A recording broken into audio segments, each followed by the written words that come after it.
നമ്മൾ ഇന്ന് പഠിക്കാൻ പോകുന്നത് യൂണിവേഴ്സൽ മോട്ടോറിനെ കുറിച്ചാണ്. പേര് തന്നെയുണ്ട് യൂണിവേഴ്സൽ അല്ല. യൂണിവേഴ്സൽ എന്ന് പറഞ്ഞാൽ എല്ലാ സ്ഥലത്തും അല്ല, വേൾഡ് വൈഡ് ആയിട്ടുള്ള അർത്ഥത്തിലാണ് യൂണിവേഴ്സൽ.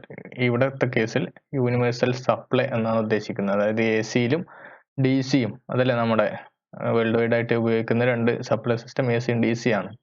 ഇപ്പോൾ AC-യിലും DC-യിലും വർക്ക് ചെയ്യാൻ പറ്റുന്ന മോട്ടോറാണ് യൂണിവേഴ്സൽ മോട്ടോർ. ഇത് ബേസിക്കലി ഒരു DC സീരീസ് മോട്ടോറാണ്. ഇപ്പം നമ്മൾ DC സീരീസ് മുന്നേ മൊഡ്യൂൾ 3-ൽ പഠിച്ചതല്ലേ. ഇതെങ്ങനെയാണ് ഉണ്ടായത്? അതിൽ ഫീൽഡ് വൈൻഡിങ്ങും ആർമേച്ചർ, കറങ്ങുന്ന മോട്ടോറിന്റെ ഭാഗമായ ആർമേച്ചറും, ഇവിടെ ഒരു ബ്രഷും കൂടി നമ്മൾ സിംബോളിക്കായി റെപ്രസെന്റ് ചെയ്തു. അത് സീരീസിലായിട്ടാണ് ഉണ്ടാകുക. വോൾട്ടേജ് സോഴ്സിന് സീരീസ് ആയിട്ടാണ് ഉണ്ടാകുക. ഇപ്പൊ സെയിം കറണ്ട് ഫീൽഡ് വൈൻഡിങ്ങിൽ, അതായത് മാഗ്നറ്റിക് ഇലക്ട്രോ മാഗ്നറ്റ് ആക്കുന്ന വൈൻഡിങ് ആണ് ഫീൽഡ് വൈൻഡിങ്.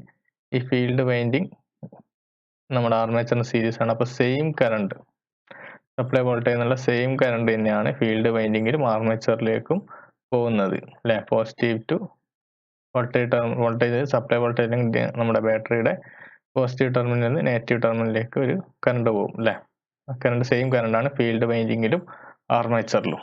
ഇതാണ് DC സീരീസ് മോട്ടോർ. അതേ മോട്ടോർ, ഏകദേശം അതേപോലെയുള്ള മോട്ടോർ തന്നെയാണ് നമ്മുടെ യൂണിവേഴ്സൽ മോട്ടോറിലും ഉപയോഗിക്കുക. അതിന്റെ ഫിഗർ, ഈ ഫിഗറാണ് നിങ്ങൾ എക്സാമിന് വരക്കേണ്ടത്. നമുക്കൊന്ന് അതിന്റെ വർക്കിംഗ് നോക്കാം. DC-യിൽ ഇത് ഒരു സാധാരണ DC സീരീസ് മോട്ടോർ പോലെ തന്നെയാണ് വർക്ക് ചെയ്യുക. DC എന്ന് പറയുമ്പോൾ എന്താണ്? പൊളാരിറ്റി, വോൾട്ടേജ് പൊളാരിറ്റി എല്ലാ സമയത്തും ഇതുപോലെ കിടക്കും. ഇപ്പോൾ കറണ്ട് പോസിറ്റീവ് ടു നെഗറ്റീവ്, ഇവിടെ ഒരു ഫീൽഡ് വൈൻഡിങ് ഉണ്ട്. ഫീൽഡ് വൈൻഡിങ്ങിൽ എൻ്റർ ചെയ്യും. ആ സെയിം കറണ്ട് തന്നെ ബ്രഷ് വഴി ആർമേച്ചറിൽ പാസ് ചെയ്യും, കണ്ടക്ടർ പാസ് ചെയ്യും. പിന്നെ ലീവ് ചെയ്യുന്ന കറണ്ട് മറ്റേ സൈഡിലെ ഫീൽഡ് വൈൻഡിങ് വഴി പുറത്തേക്ക് പോകും അല്ലെ, നെഗറ്റീവ് ടെർമിനലിലേക്ക് പുറത്തേക്ക് പോകും. അപ്പോൾ നമുക്കൊരു അസംഷൻ, പോസിറ്റീവ് ടെർമിനലിലുള്ള ഈ കോയിലിന്റെ ഈ ഭാഗം സൗത്ത് പോൾ ആണെന്ന് വിചാരിക്കാം. ഇത് അതിന്റെ വൈൻഡിങ്ങിനനുസരിച്ചാണ് ഇത് സൗത്ത് പോളും നോർത്ത് പോളും ആകുന്നത് കേട്ടോ. ഫീൽഡ് വൈൻഡിങ്ങിനനുസരിച്ചാണ് സൗത്ത് പോളും നോർത്ത് പോളും ആകുന്നത്. ഇവിടെ സൗത്ത് പോളും, ഇവിടെ കറണ്ട് ലീവ് ചെയ്യുന്നല്ല, ഇവിടെ കറണ്ട് എൻ്റർ ചെയ്യുന്നത്, ഇവിടെ കറണ്ട് ലീവ് ചെയ്യുന്ന ഇവിടെ നമുക്ക് നോർത്ത് പോൾ ആകുന്നത് വിചാരിക്കാം. ഇപ്പൊ എന്താണ്? ഇലക്ട്രോ മാഗ്നറ്റിക് ലൈൻസ് ഇതുപോലെയാണ് ഉണ്ടാകുക അല്ലേ. അപ്പൊ ഇവിടെ നമ്മുടെ കറണ്ട് ആർമേച്ചറിൽ പാസ് ചെയ്യുന്നുണ്ട്. അപ്പൊ എന്താണ്? ഒരു കറണ്ട് കാരിങ് കണ്ടക്ടർ മാഗ്നറ്റിക് ഫീൽഡിൽ വെക്കുകയാണെങ്കിൽ അതൊരു ഫോഴ്സ് എക്സ്പീരിയൻസ് ചെയ്യും അല്ലെ. ആ ഫോഴ്സ് കൊണ്ടാണ് നമ്മുടെ ആർമേച്ചർ കറങ്ങുന്നത്. അപ്പോൾ അതിന്റെ ഡയറക്ഷനൊക്കെ നമ്മൾ ഫ്ലെമിങ്സ് ലെഫ്റ്റ് ഹാൻഡ് റൂൾ വെച്ചിട്ട് മൊഡ്യൂൾ 3-ൽ ചെയ്തിട്ടുണ്ട് അല്ലെ. ഇപ്പൊ അങ്ങനെയാണ് DC-യിൽ ഇതിന്റെ വർക്കിംഗ് വരുന്നത്. AC-യിൽ വർക്കിംഗ് നമുക്ക് വേറൊരു സ്ലൈഡും അടുത്ത സ്ലൈഡിൽ കാണാൻ പറ്റും. AC-യിലും ഇത് ഈ മോട്ടോർ വർക്ക് ചെയ്യും. AC-യിൽ നിങ്ങൾ വിചാരിക്കും പോസിറ്റീവ് അല്ല, AC എന്ന് പറഞ്ഞാൽ പോസിറ്റീവ് ഹാഫ് സൈക്കിളും നെഗറ്റീവ് ഹാഫ് സൈക്കിളും ഉണ്ട്. ഇതല്ലേ AC-യിൽ പോസിറ്റീവ് ഹാഫ് സൈക്കിളും നെഗറ്റീവ് ഹാഫ് സൈക്കിളും ഉണ്ട്. ആ രണ്ട് ഹാഫ് സൈക്കിളിലും നമ്മുടെ മോട്ടോർ കറങ്ങുന്ന ഡയറക്ഷൻ സെയിം തന്നെയാണ് വരിക AC മോട്ടോറിൽ. അതെങ്ങനെയാണെന്ന് അടുത്ത സ്ലൈഡിൽ നമുക്ക് പറയാം. നിങ്ങൾക്കൊന്ന് മനസ്സിലാക്കേണ്ടിട്ട് വേണ്ടി മാത്രം പറഞ്ഞതാണ്. അപ്പൊ നമുക്ക് ഫസ്റ്റ് ഇതാണ് DC വോൾട്ടേജ്, അല്ലെങ്കിൽ നമ്മുടെ AC-യിലെ പോസിറ്റീവ് ഹാഫ് സൈക്കിൾ ഇതുപോലെയാണ് വരിക. Polarity, voltage polarity. അപ്പൊ കറണ്ട് എൻ്റർ ചെയ്യും, എൻ്റർ ചെയ്യുന്ന ഭാഗം സൗത്ത് പോൾ. കറണ്ട് നിങ്ങൾ നോക്കുക, ബ്രഷ് വഴി, ഏത് ബ്രഷിലാണ്? ഇത് B എന്നുള്ള ബ്രഷാണ് ഉള്ളത് അല്ലേ.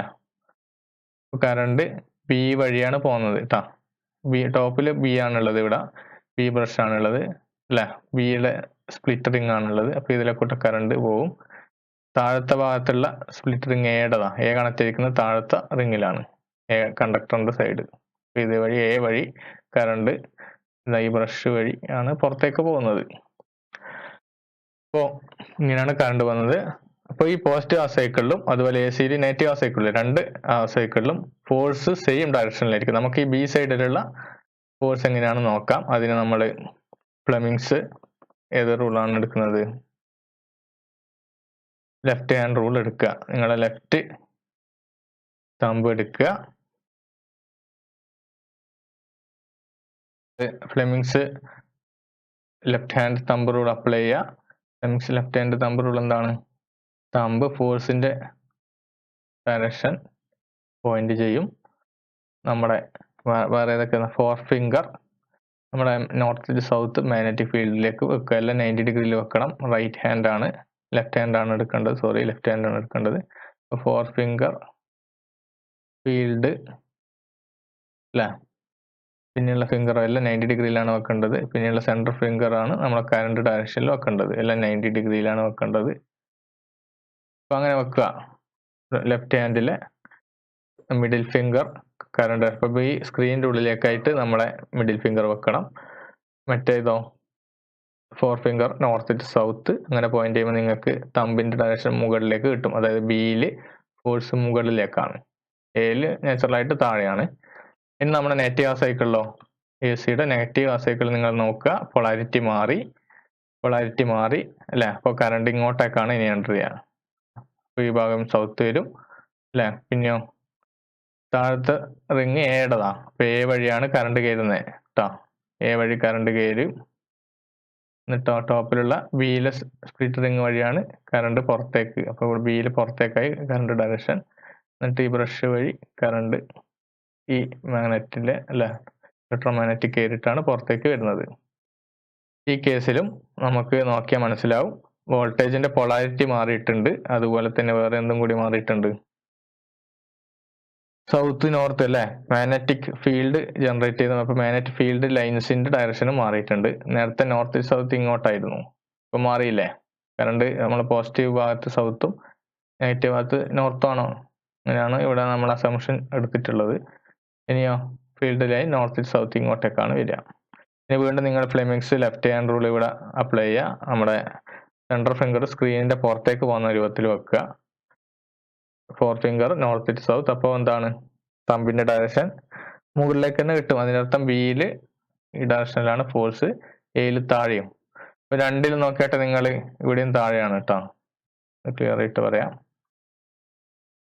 രണ്ട് കണ്ടീഷനിലും ഫോഴ്സ് ഇങ്ങനെയാണ് വരുന്നത്, ബിയിൽ മുകളിലേക്കും എയിൽ താഴേക്കും. ഇവിടെ അങ്ങനെ തന്നെയാണ് വന്നത്. Fleming's left hand rule apply ചെയ്യുമ്പോൾ ഇതുപോലെയാണ് വരുന്നത്. ഇപ്പൊ എന്താണ്, നമ്മുടെ ആർമേച്ചർ കറങ്ങുന്നത് കൗണ്ടർ ആന്റി ക്ലോക്ക് വൈസിലാണ് കറങ്ങുക. ഇപ്പോൾ എ സി ആയാലും മോട്ടോർ ഒരേ ഡയറക്ഷൻ തന്നെയാണ് കറങ്ങുക, പോസിറ്റീവ് ഹാഫ് സൈക്കിളും നെഗറ്റീവ് ഹാഫ് സൈക്കിളും. ഇതാണ് യൂണിവേഴ്സൽ മോട്ടോർ. ഇപ്പോൾ ഇതിന്റെ ആപ്ലിക്കേഷൻസ് എന്ന് പറഞ്ഞാൽ നിങ്ങൾക്കറിയാം, എ സിയിലും ഡി സിയിലും വർക്ക് ചെയ്യുന്ന ഇതാകുമ്പോൾ പല ആപ്ലിക്കേഷൻസ് ഉണ്ട്. മെയിൻ ആയിട്ട് പോർട്ടബിൾ ആയിട്ടുള്ള ഡിവൈസിലൊക്കെ യൂസ് ചെയ്യാം അല്ലേ. ഇപ്പൊ സാധാരണ പോർട്ടബിൾ ഡിവൈസുകൾ എ സി ഉള്ള സമയത്ത് അതൊരു ബാറ്ററിയിൽ കൊടുക്കും, എന്നിട്ട് അത് ചാർജ് ചെയ്ത് വെക്കും അല്ലേ.